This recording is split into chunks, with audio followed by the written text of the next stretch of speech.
So today we have Mayank Bajpai, who is an expert in private equity. So Mayank, tell us about your initial years. Where did you study and what courses did you take? You mean how far back? Schooling, undergrad, masters, MBA? Like, which education, Johan, would you like me to focus on? I'm very happy to talk about that. School. Where did you study?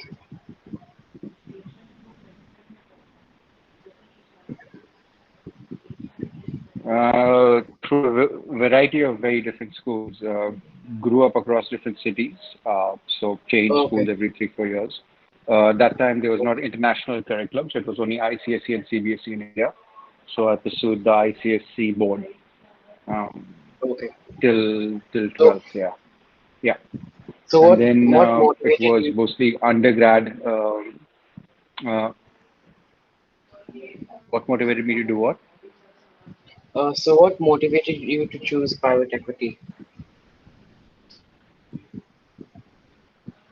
Uh, Private equity is not a profession right out of college, right? It's after a very long tenure that you get into private equity. You have to do a lot of probably things differently. So private equity, I got to choose the profession after 15 years of working.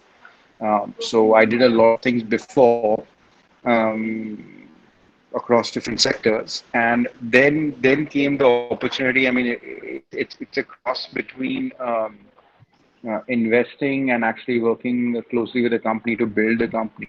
It's actually a cross between two things that I wanted to do at that point of time, which was entrepreneurship and as well as consulting, as well as a bit of learn how to invest, use, you know, seeing my peers and other people in the fund. So it was a good combination of all those things. Plus, it helped me leverage a lot of skills that I had done in my previous careers till then. And that's why it made sense to choose private equity at that point of time. So what organizations have you worked for earlier? So out of college, I worked for a company called Schlumberger, which is an oil-free drilling services. So I was designing some technology to figure out where the next oil and gas in the world would be.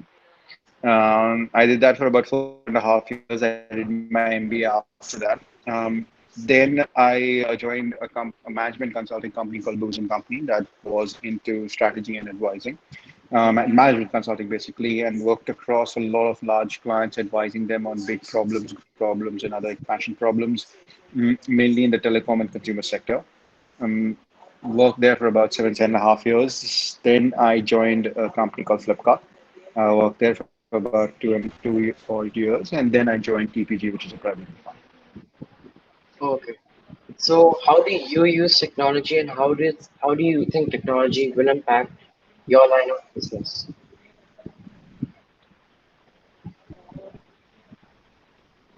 Technology is a very broad word, right? I mean, technology is almost impacting everyone every day, right? So technology is a very loose word. What do you mean by technology in that sense, right? When people used to write on paper, using Excel was technology, right? At that point of time. So there is always technology. Are you talking about digital? Are you talking about mobile? Is there any specific technology that you have in mind, or just technology? Just Then, technology. because that so basically, um, technology is something that almost like, you know, enables you to kind of gather and process data a lot better, faster, and make business decisions ultimately, right? And probably communicate those decisions, or try those decisions out faster.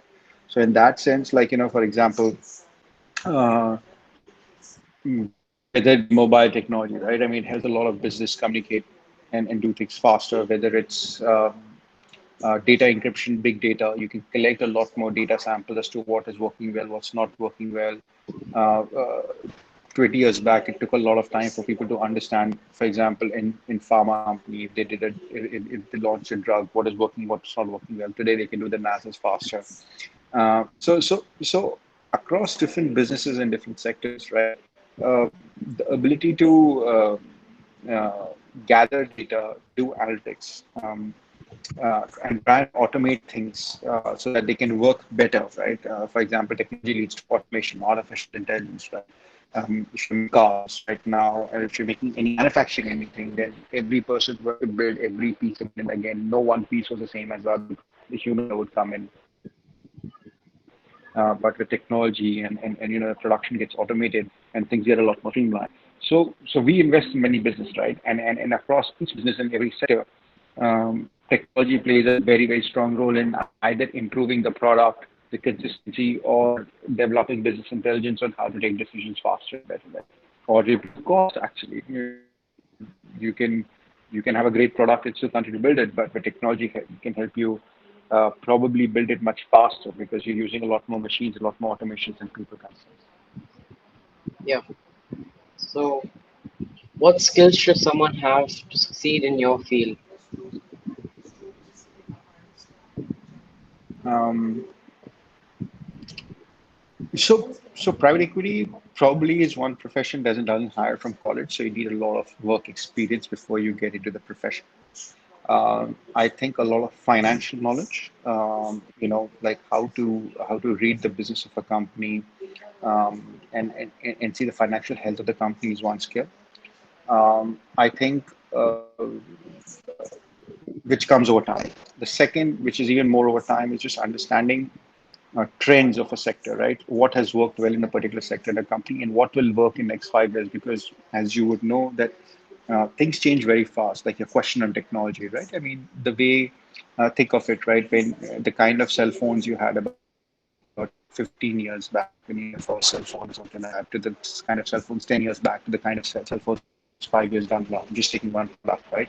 Or video games or anything right now. They evolved a lot, right?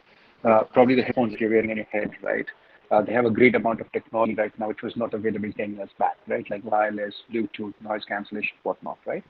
Yeah. So in that respect, somebody has to understand, okay, just because headphones were the typical bulky ones with the wires, they're always not going to remain the same, right? So how will the sectors move? What kind of trends do you need to understand? Take a bet on, right? A calculated bet on, I would say, right? It's a risk or a bet, right? Because nobody knows exactly what's going to happen, right? Which cars are going to sell more, which type of laptops are going to sell more, which types of companies are going to do a bit better than others. But you have to take a call, you have to take a little bit of a bet. To take that educated guess, you need to understand things. So that is the second skill. And the third skill would be people, because at the end of the day, if you're going to invest your money in different companies and you're going to work with those companies, and companies are largely full of people, to make sure that they continue to grow as well, or if not better, and they kind of, you collaborate with them, work with them, you need to have people skills also, right? So business acumen, people skills, and financial skills, these are three big skills. And they all take time, right? That's why it's one of the professions that doesn't recruit straight out of campus just yet. I mean, maybe some out of MBA schools, yes, but MBA schools also which require a lot of significant experience to get in, kind of thing, right? And then slowly you groom and these skills and improve these skills as you grow into the profession. Mm. So, how do you measure success? How would I measure success? You mean in my particular profession and fund right now? Yeah. So some of so some there are direct and indirect measures of success, right? If I was to take one direct measure of success very crudely, it would be let's say you gave me $100 to invest, right? And I told you that I will invest and give you back $110. Am I able to create that value for me if you are my shareholder, kind of thing, right? And you give me money to invest? Am I able to create that much value or more consistently year on year, or year on year, but fund kind of thing, or not, right? That defines whether you're a successful fund or not, that you're giving your shareholders um, more than the value of money that you kind of promised them in a consistent manner. Right? So that's one, I would say, a very tangible metric of success, right? Yeah. Uh, what's the rate of return of your fund, kind of thing, right?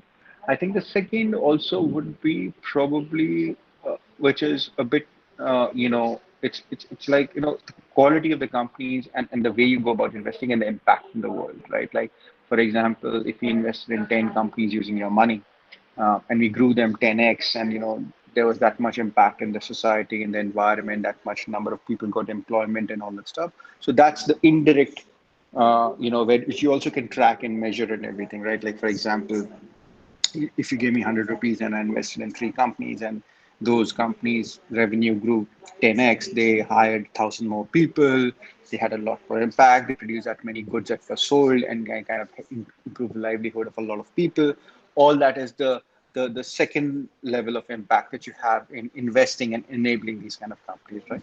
So I would say the primary responsibility is to our shareholders to give the return, and the secondary responsibility is to make sure that you invest in good companies and you drive impact through them. Okay. So, what guidance do you have for those who are looking to pursue similar career? I think I would say that especially for private equity, I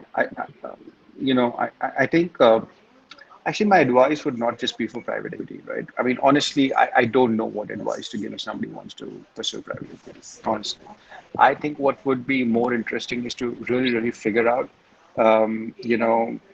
what what functions in a particular company excite you.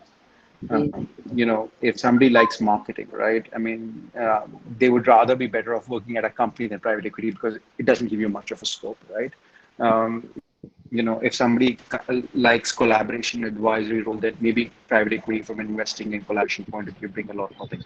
So honestly, I think private equity is a career that people don't go pursue right after school. It's not like engineering, medicine, doctor, or architect, or whatever it is, where you Yeah. have to make a choice early on, right? I feel like if somebody is eventually interested in private equity, they should join some other professions first, understand what kind of functional things that they like, whether they like more finance oriented stuff, they require marketing oriented stuff, they like more sales oriented stuff, whatever. People will understand that. And if you like more of strategy, growth, and finance, then you need to pursue your business, your MBA studies, and from there on, pursue an MBA in finance, and then try with the private equity funds to see if that is a good match at point in time. That's the path I would recommend. Okay. Thank you. Thank you for your input, Mayank. Thank you so much. Sure.